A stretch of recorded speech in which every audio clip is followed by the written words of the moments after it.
Hello everyone, thank you very much. We are continuing today from where we ended last time.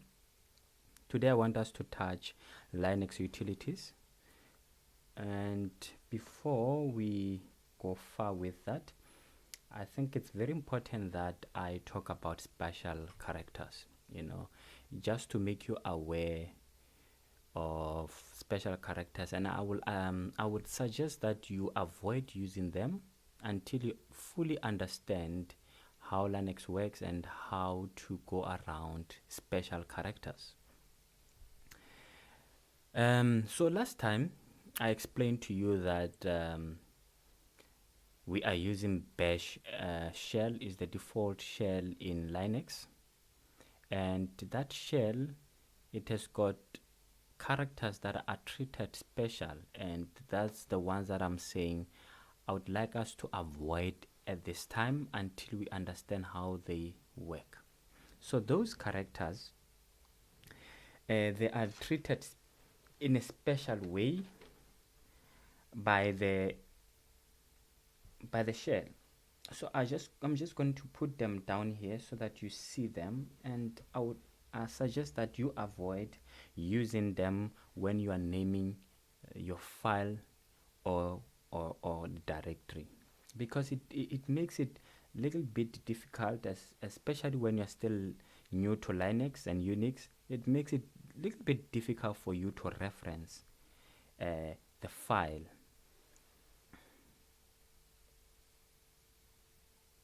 Okay, just opening up file here. Okay, let me show you what I'm talking about. So the characters that I'm talking about, we call them special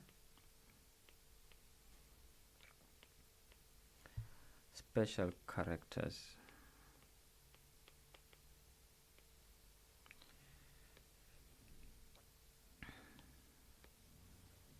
So these are characters like this: pipe, asterisk, question mark, single quote, double quote, that. So these are the characters that I want us to avoid at this stage until we fully understand how they are interpreted on the command line.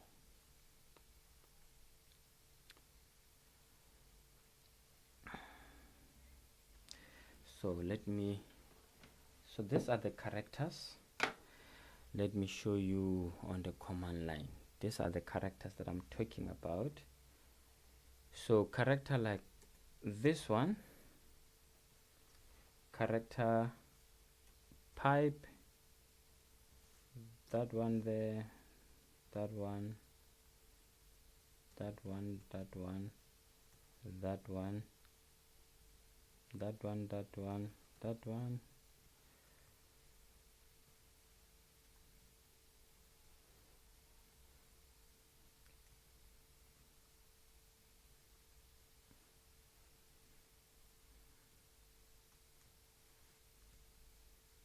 and this one. So at this moment I would recommend that you avoid using all these characters that you see here as part of the file name or the directory name, because these are what we call special characters, and they are interpreted differently from regular characters. And because of that, you might find yourself struggling to reference a file or a directory because you still need to understand how they are treated. If you happen to work with another one that is not really a special character but you need to be careful of, will be a space and a tab. Those two as well, you have to be very careful, because if you don't understand, then it makes it difficult for you to reference the file. if you happen to work with a file that has got a special character, or that has got a space or a tab in it, then I'll show you two ways of escaping a special character. Escaping a special character is making it to be interpreted like a regular character. How do we do that? If we have, for example, I'm just gonna make a file here. Let me show you how. The first thing that you can do to avoid, or if you have to use a special character or a space or tab as part of your file name, you'll use single quote to make them to be treated just like a regular character. So let's say we've got something like this, space 1. If you were to type this without, let me show you. If you want to create a file, okay, a touch command, we use it for creating an empty file. If you were to do something like this, what touch command is going to do is going to create 2 empty files. If I run this and I list, it's going to okay, let me show you again what I'm talking about here.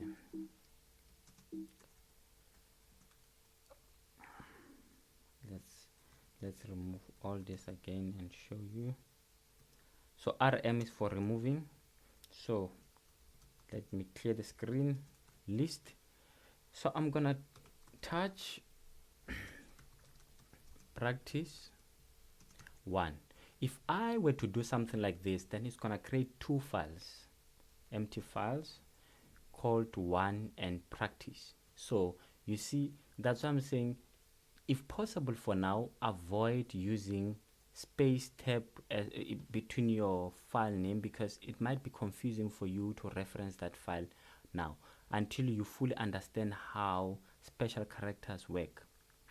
So instead of having a space here or a tab, you can just create a file called practice1 like this, and that will be the file. But if you don't have a choice, you have to use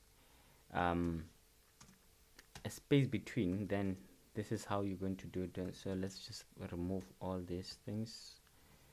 We are removing all the files that we've created, and okay, now if we were to, then we'll use single quote in order to make them treated as a regular character. So something like this. Okay, touch here. We'll create a file called practice1. So now if we're to open this file, let's say I want to cat. I know at this moment there's nothing in there, but remember, cat command is for displaying the content of the file. Cat, let's say practice, and you do something like this. You say enter, it will say there's no such file or a directory. So you need to understand that you need to put this between single quotes for it to be treated as one name. Otherwise it will look for practice and 1. So if I were to put, let's say, just gibberish in here and save this file, and now when I cat practice, there it is. So if you really have to, you can use single quote. Another way is to use if you don't use single quotes around special characters, is to use a backslash. If you do something like this, it will work. So there are 2 ways of making special characters to be treated just like a regular characters. It's either you use single quotes or you use a backslash. Okay, so if you had a file, and that file, it's called (practice), and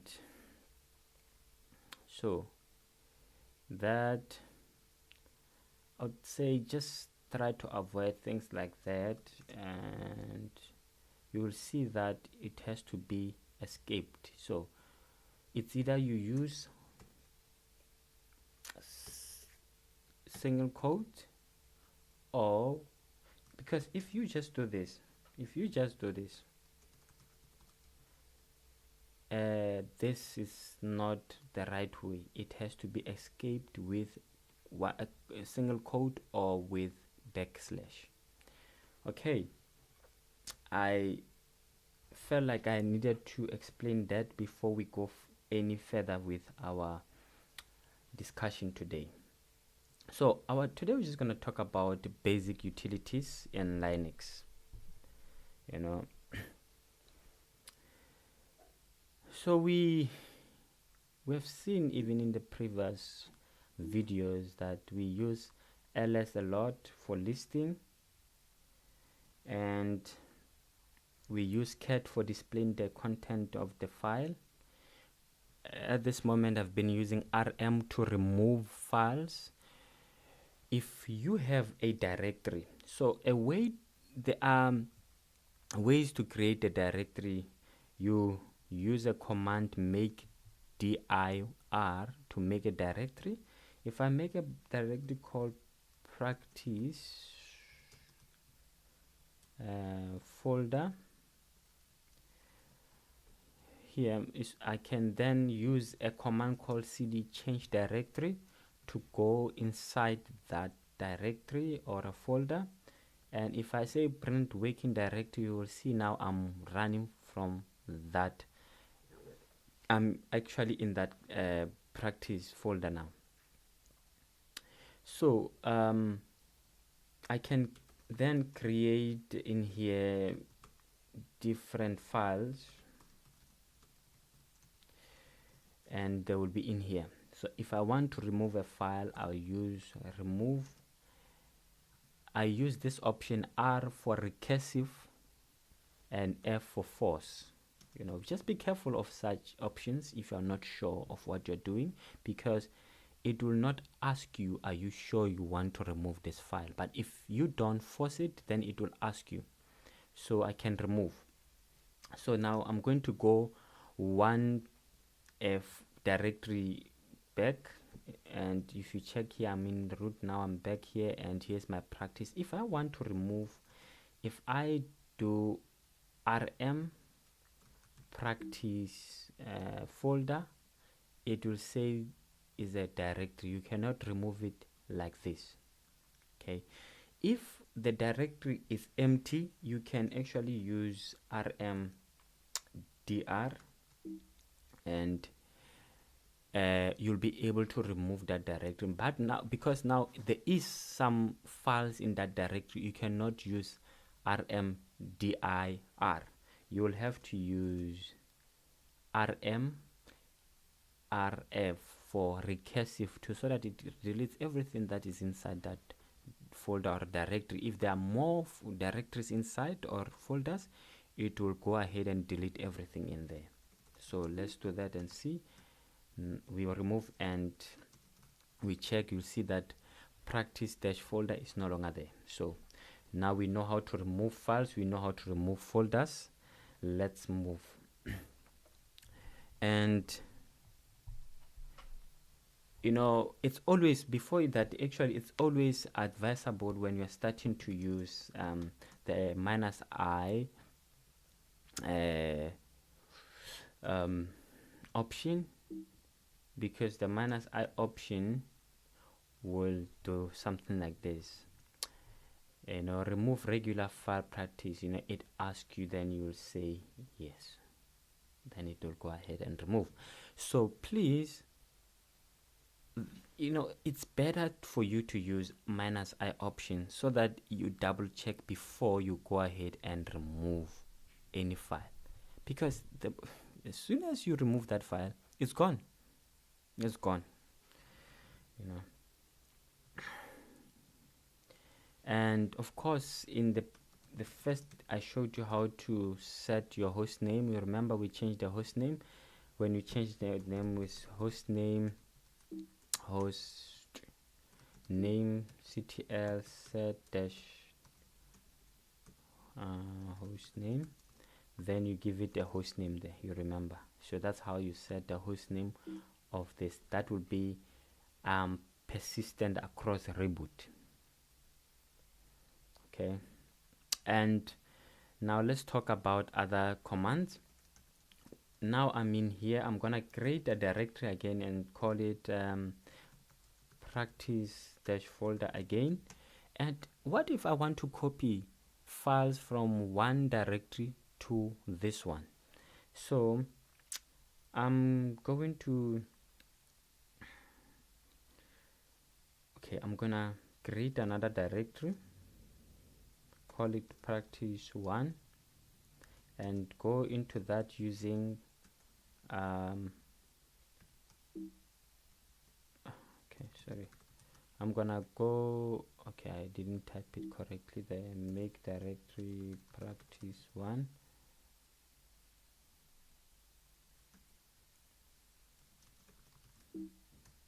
Okay, when I'm in there, let me see, I'm in there. I'm just gonna touch many files in here. So I just want to show you something here. I'm gonna touch many files, practice files, and I'm gonna name them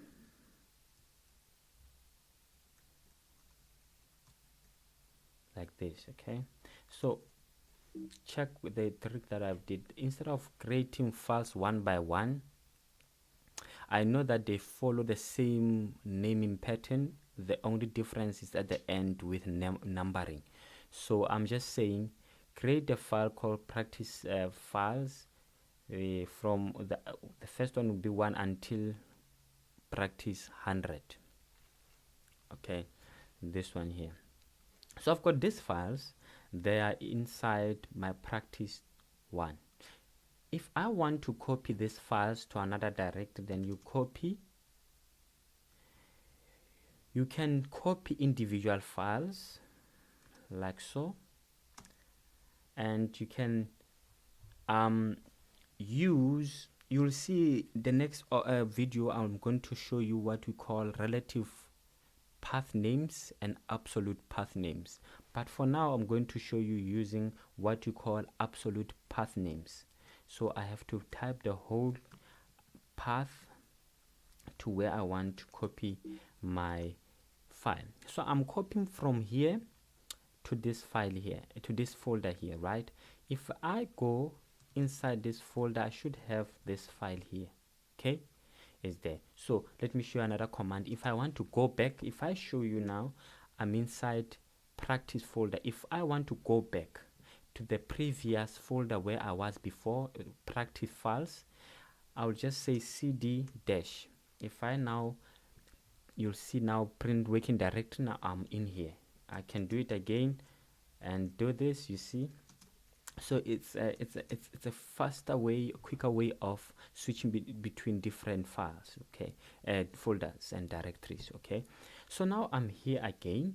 What if I want to copy everything? Then that's where you use asterisk for saying everything in this directory I want to copy it to root practice folder. And if I go back in there, you'll see that they're there. Go back that side, they're there. But here's another thing. If in here I've got a directory and the name of the directory happens to be, maybe let's say test folder, and inside the test folder there are more files in there, tests, and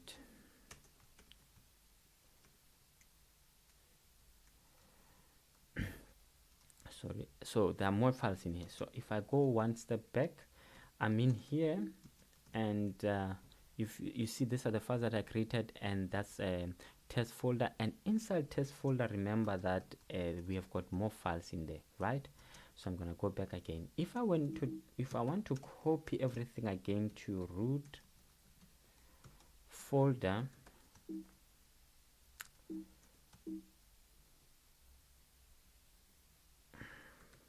practice folder, it will omitting directory test folder. Why? Because it's not a file. So if you just say cp for copy without any other option, it's not gonna copy the folders. If you want to copy folders or directories, as we call them in Unix and Linux, you'll have to use recursive and force options.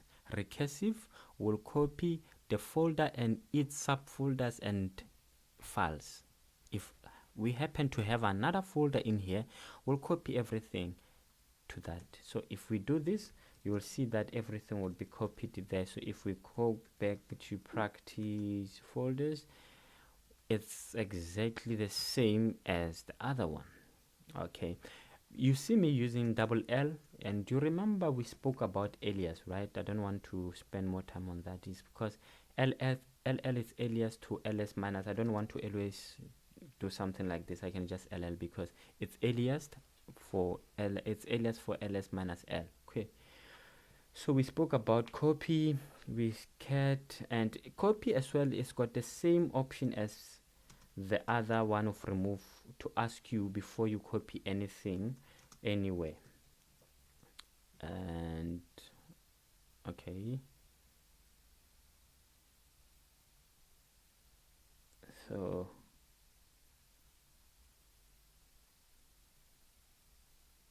let me see what's happening here.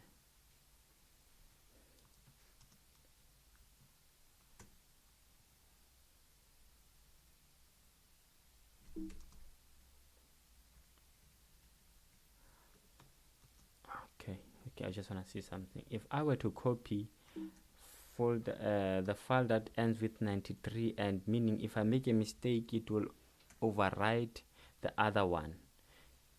If I don't use -i, it won't ask me, you know. So it's very, very good practice to use -i as well, so that it asks you. If you don't, it's easy to override the other files with this one, and you lose your data, and that would be, that might be an early retirement for you, you know. So it's best that you use -i, so that it asks you, this will override file 94.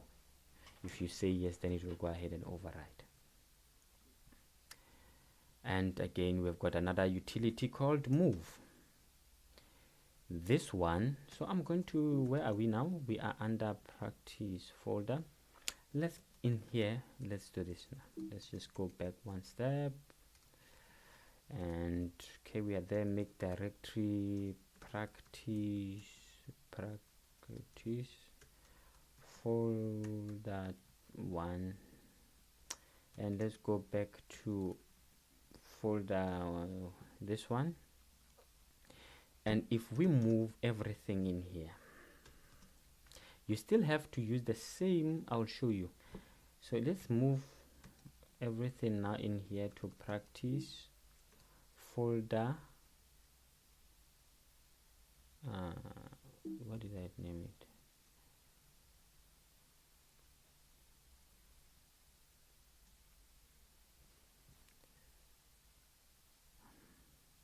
Where am I here? Okay. Okay, let me just show you again. This is the folder, right? If I want to rename, mv command move at the same time renames files. rm is remove, it does not rename. Okay, mv is the one that renames and moves files. So if I say mv, this I can name it to, because I made a mistake, practice. You'll see now that it's now spelled correctly here. So be careful.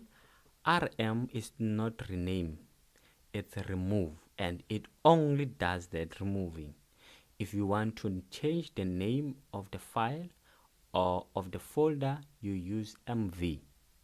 If you want to move files or folders to a different location, you use mv as well. So let's do that. We're going to change that directly into this one, and we're gonna move. Okay, let's list.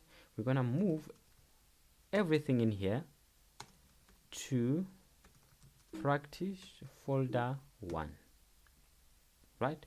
If I then go to root practice folder 1, you'll see that the things are there. If I go back where I was, where I moved things, they are no longer there because I moved them. Move is not copy. It's going to move things from where they were before to a new directory. So be careful of that. You might as well want to use mv with -I as well again, just to be on the safe side. Cool.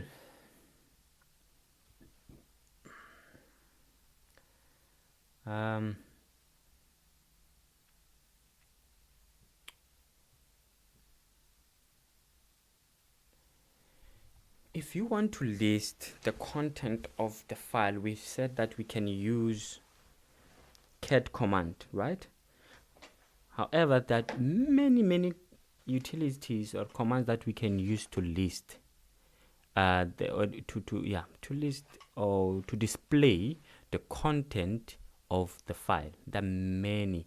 Let's explore those tools. I'm going to show you. I'm going to go to var log. That's where Linux logs are kept. So what I'm going to do, I am going to list this log here. Where is it? This one here. If I say cat, it shows me all the content of this file, and it's very long, very long. And if I want, let's say I want to have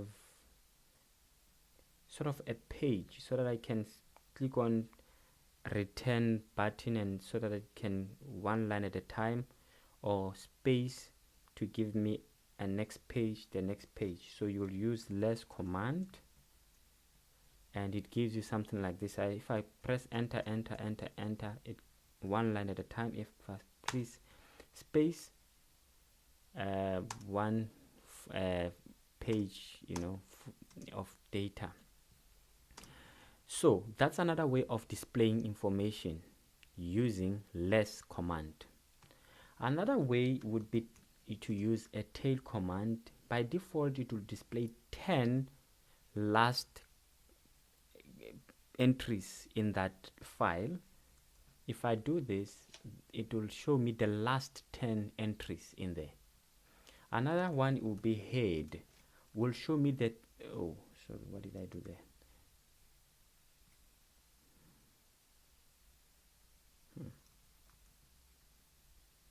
Okay, where am I here? Okay, the other one will be head. I don't know what I did there, sorry.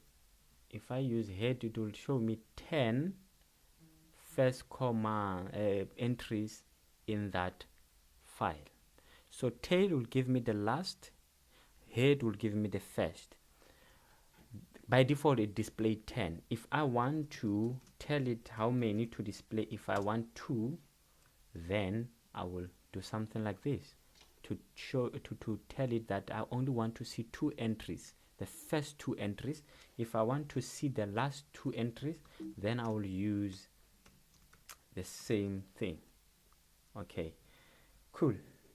And what if this is a log file, right? So log file keeps on being updated as with logs, right? If I want to see as it gets updated, I want to watch it being updated, you can use an option called F for follow. So if you do that, it will then follow this file, and as new entries gets populated in this this file, it will be displayed in real time. And now we are listing here, right? And the nice thing again that we can do is, yes, we are listing, at the same time we can sort. we can sort the output to display in a particular way. You use a sort command.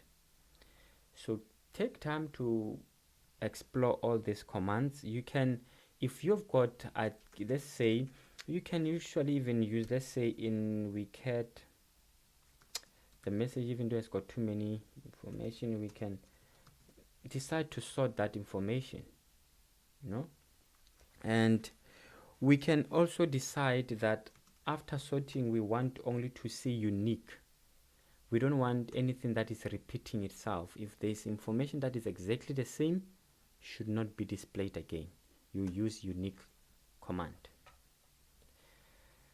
And if you want to compare two files for any differences, you use a diff command.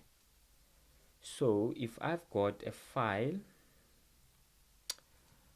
let's say I want to compare this one, you use diff, you compare this file, let's say with this, you can imagine everything is different in here. So okay, I probably there's nothing in here, let's see, and this one, so everything will be different. But if these files only few lines were different, it will only show you where there's differences.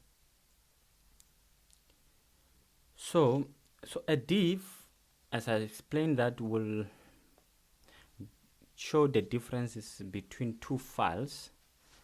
I can make an example quickly here. Let's move back to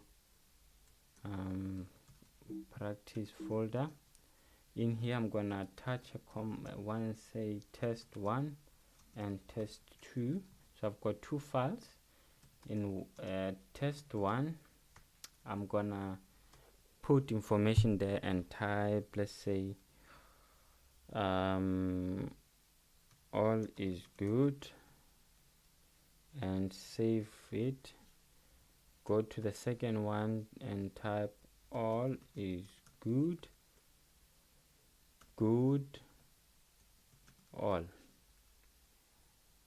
then all, and save. So if I check these two files, so we know that they're different, but the first line, that it's the same. If I use diff test1 test2, it will show you that this, it's what is different there, good and all. So these two, it shows you that test1 is missing this two files, it's missing this.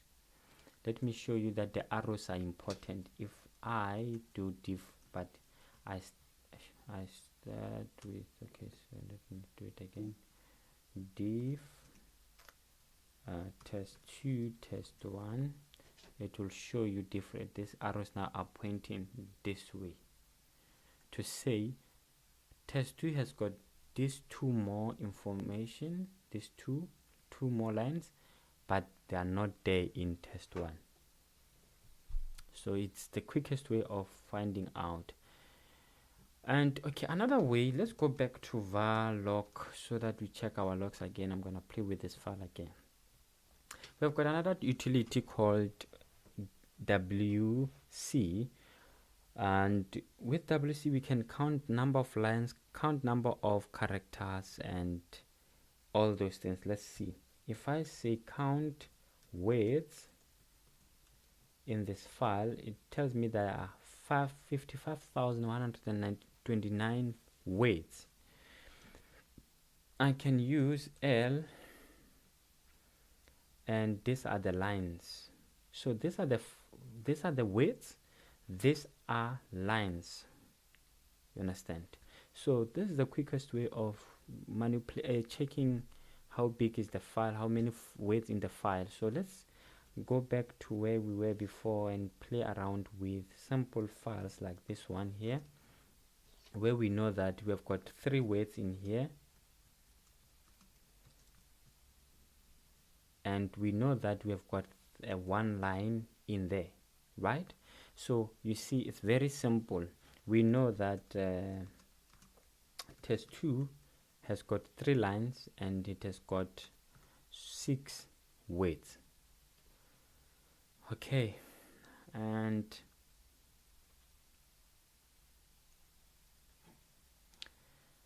we can use echo command to display. If I do this is my name, it will just echo it back as is. If I want to direct this thing into a file, then we use, it's either we use single or double sign, like this one here. If it's double, will insert without replacing, but if I use one, it will replace. So let me show you. We have got information already in here. We have got some data in here. If I say echo and I put my name in there and put double to test 2 and test 2 again here, you see that it appended Tieho at the end of the file. But if I were to use single, then it will replace everything with this. So be very, very careful. I've seen people making mistake using single, and if you use that, I'm telling you, all the data that was in there, all the data information that is there will be gone. Will be gone. Be very careful. And of course, we've got a utility called date to display date time. You can play, you run main page and learn more about what you can achieve with this. We can do something like this, you know, to display in a different way. You know, you can do something like this. You know, there are many ways you can play around and see what you can do. So check the main page of what you can be able to do, you know, you see. So that's the date command there. And what else do we need to cover? Okay, let's talk about compressing and archiving files. So we know that if we don't compress, you know, files, they take more disk space, and the larger the files, the longer they take to transfer over the network, right?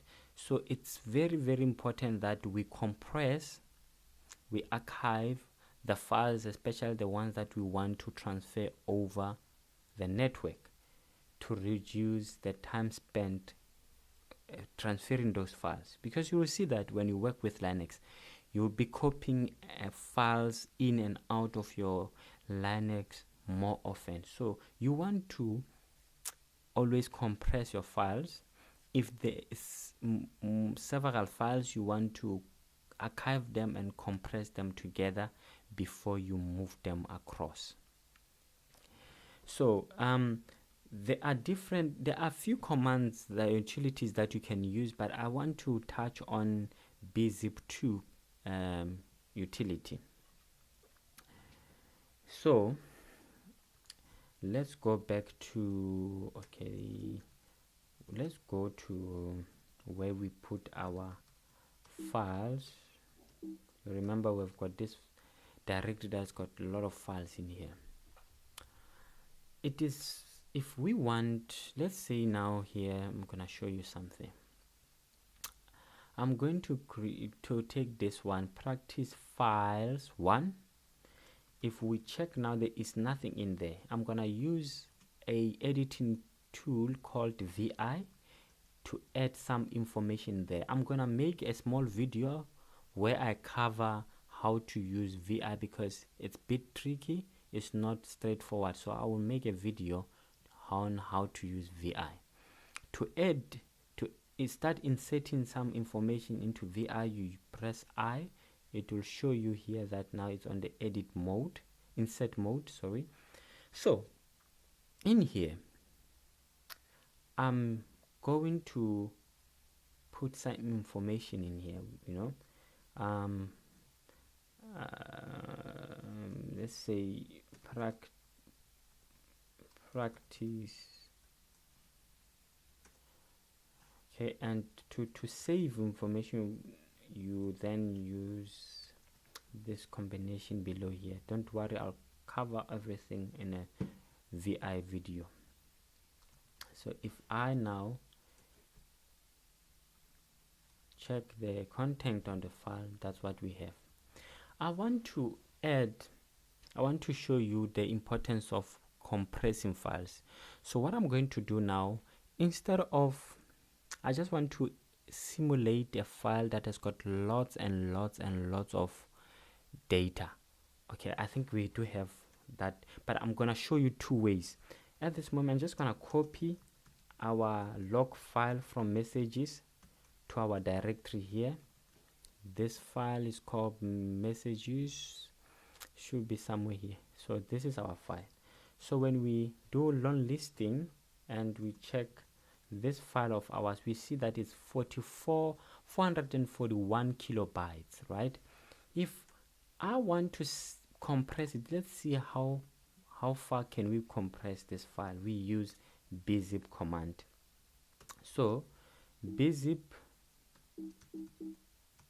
okay, seems like it's not there, so I'm just gonna, don't worry now if you don't know how to install packages on Linux. We'll cover installation of packages later, but for now I just installed bzip tool for compressing files. So I'm gonna do bzip with -v for verbose mode to see what it's doing, and I want to compress a message file.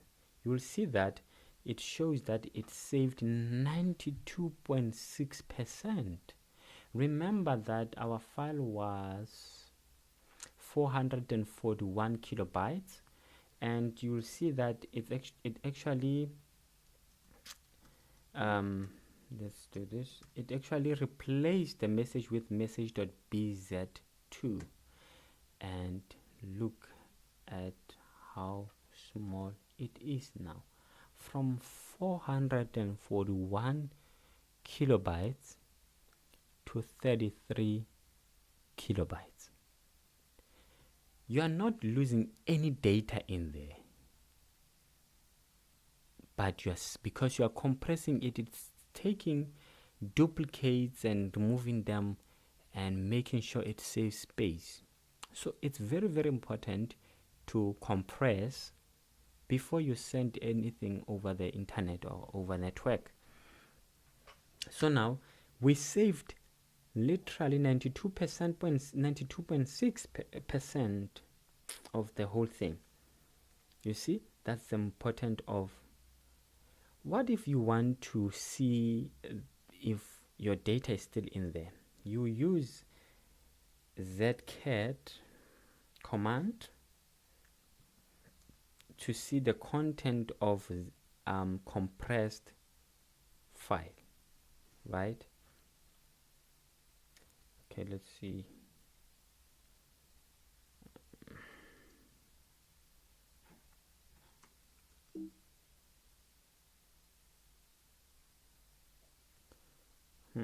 Let's see what's happening here.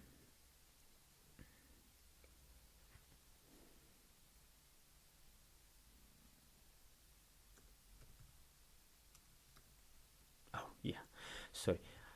So you use bzcat messages to see the content. You'll see that everything is still in there. So you saw that I made a mistake using zcat. Zcat is for when you are using this command here, zip to zip file, so we don't want to use that one there because it's gzip. Yeah, gzip. You don't want to use this one. It is an old utility and it's less efficient than bzip2. Okay, so we use bzip to zip our files and we saved 92%. Now let's talk about archiving. If I were to send these files over the network, will take me time because I have to send them one by one. But the nice thing is you can archive them together and ship them as one file. So let's see. We use a command called tar, T-A-R, with this option, C for create verbose and force, and we'll call our our archived file let's call it test.tar. Then we want to archive everything and we'll save our archive file, maybe same place, it's fine. And now when we ls, we'll see we've got now this file, and this file, it contains all this. So we can go ahead actually and say remove, and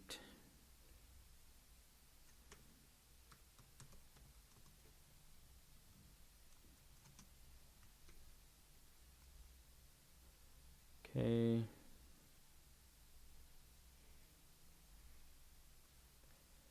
let's say I want let's just say for now remove this, remove that,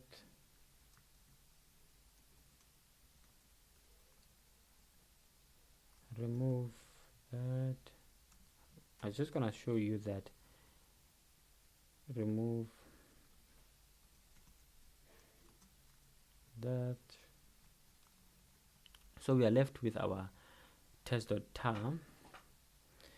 We can now use tar again to unarchive, to unzip, not unzip, but to now extract our files again. So we'll use X instead of C for create, and if I do that, you see that my files are back. So it's very good to use tar command to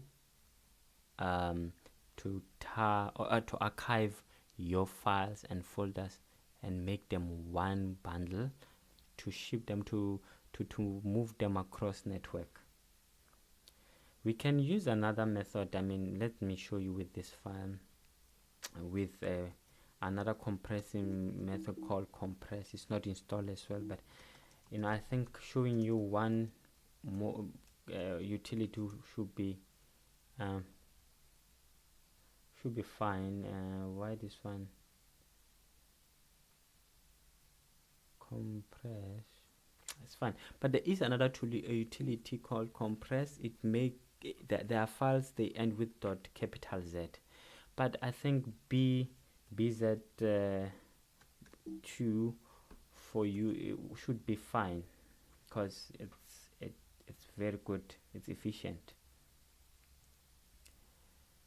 Okay, I'm trying to think what else can I share in this today's tutorial.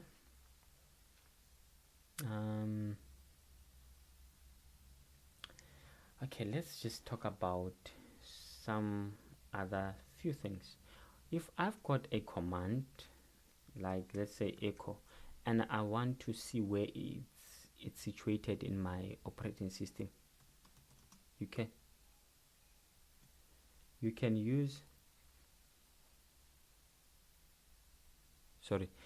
use which command, like so. It will show you, okay, this is in this directory.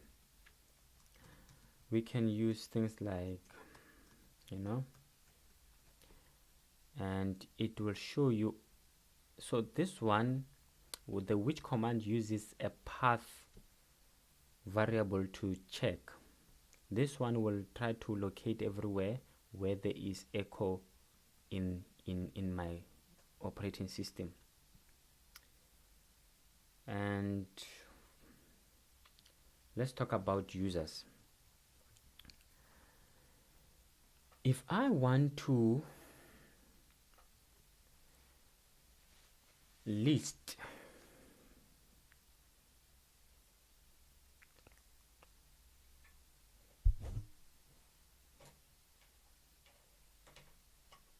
if I want to list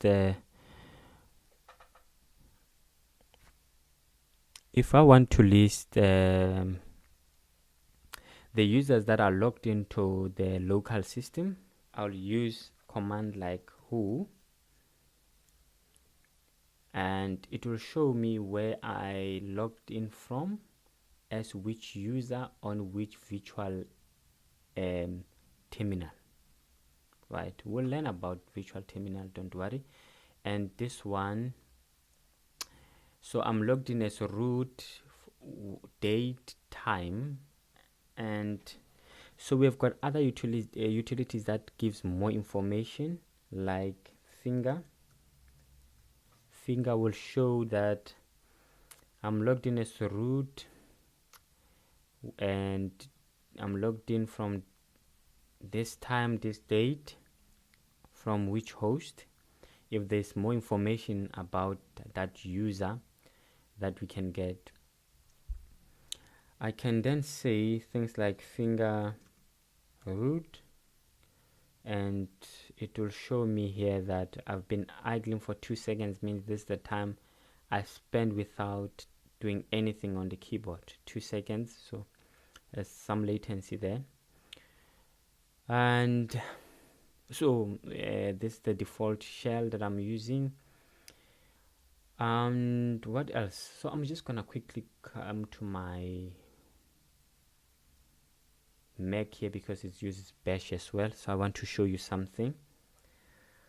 Okay, let me just be root as well here. So in here, if I want to know more about, let's say I know the name of the user but I don't know the login name, but I know that the name for that user is Tieho, right? I don't know the login name. So if I say finger Tieho, because Tieho Boko here, that's my surname there. I don't know if you will be able to say that. So I can say Boko here, and because it's one of the names, okay, this is my wife's here. Let's say, let's stick with Tieho for now. Okay, let's clear the screen, stick with Tieho. It will, I know the name, but I didn't know the login name. So it will show me that the login name is Bozete, and the home directory is this, and my default is that. And look at here under plan. Hi, if you need to get hold of me, please contact me on this number, right? This is because I created a file under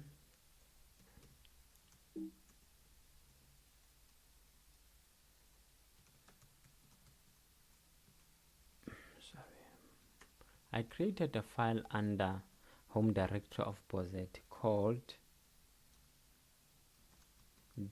.plan. It's very good to follow this practice, because what happens is when someone finger your name, can get more information about you. You know, you can, for example, I'm just gonna go back to my Linux here, and because you've got your user, where are we here?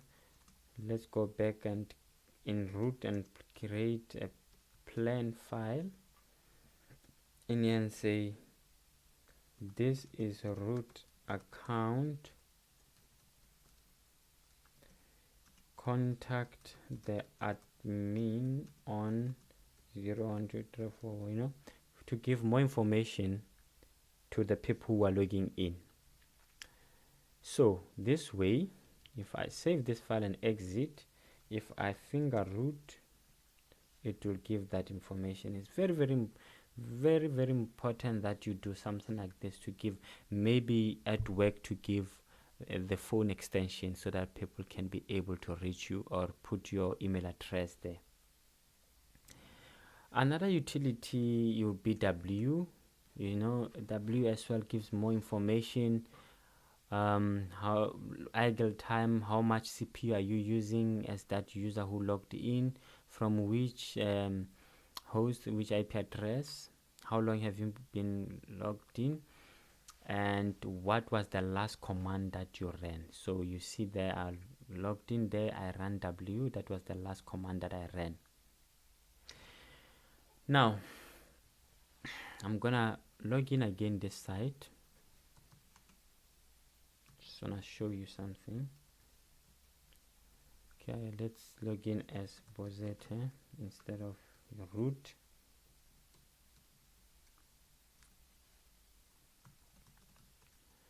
So if I do W as well, I can see even that side I can see, okay, this user Bozet who logged in, and if I want to talk this user, I can say write Bozet, you know, and I can say hi there, and in here I will get that information, hi. So if I do that, I'll have to write to this root, you know, write as well and say hi. So in here I would get the same information. So this is very important, where you maybe want to reboot the machine because there are changes that needs to be done, but you see that there are people who are logged in to the machine, and you want to inform them of what you're going to do, so you can quickly send them a message using a write command or utility. Sometimes let me show you. Sometimes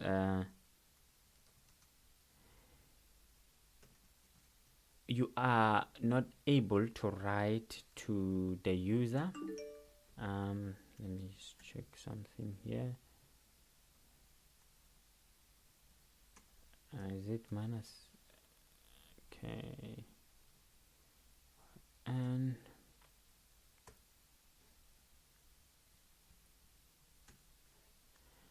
you have write permission turned off, meaning you'll have to do this before you can do you can write anything. Cool. So those are the utilities. If you want to know more about yourself, you are logged in as what, and you can use commands like who am I. But let me show you something here. In here I'm logged in as who am I. I'm logged in as Bozet, right? There's who am I again. Who am I shows I'm logged in as Bozet, right? If I were to do this, no, sorry, if I were to do something like this and say who am I, it shows that who am I, who I am, sorry, who am I. So who I am, it shows that I'm Bozet. If I say who am I, it says root.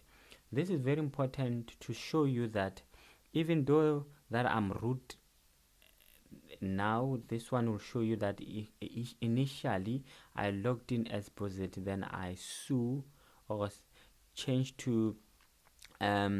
user to root, and now I am root. And what else can we talk about? Okay, let's talk about the last few utilities. If I want to check how much memory I have in my machine, I use a free command. So free command by default display everything in kilobytes. If you want in gigabytes, you will do -G. If you want it in human readable format, that I think it's the one that we want to work with, you will use -H. And if you want it to display total at the end, you put -T there. So I'm going to make a separate video where I explain memory management on Linux, because it can be very, very confusing because it's different from how Windows manages memory. In Linux, when we talk about free memory, we talk about cache memory, buffer memory, as well as free. Free, buffer, and cache make a total free memory. So many people get confused. They see free memory being very little, but used being very high, and they start panicking, thinking they are running out of memory, only to find out that most of the memory is allocated to buffer and cache. So the way Linux works, it's differently. If there is some memory left that is not used on operating system, the operating system will utilize that memory to speed up the operation of the OS. It will use it for buffer, for caching, holding data that needs to be written to the disk, and it will do what you call asynchronous writes. At a certain time, it will then write everything to disk. It will then cache some information that is read from disk, and it will be held on the cache so that the next time you want to access that data, it does not have to go to the disk, but it gets it from memory. That is very important because memory is very fast compared to disk. Even if you are using SSD, it's very fast compared to even your SSD. Okay, so I'll make a special video on that. And what else do I need to cover? I think I've covered a lot. I'll cover again uptime. Uptime command is very, very important. It will show you how busy is your operating system.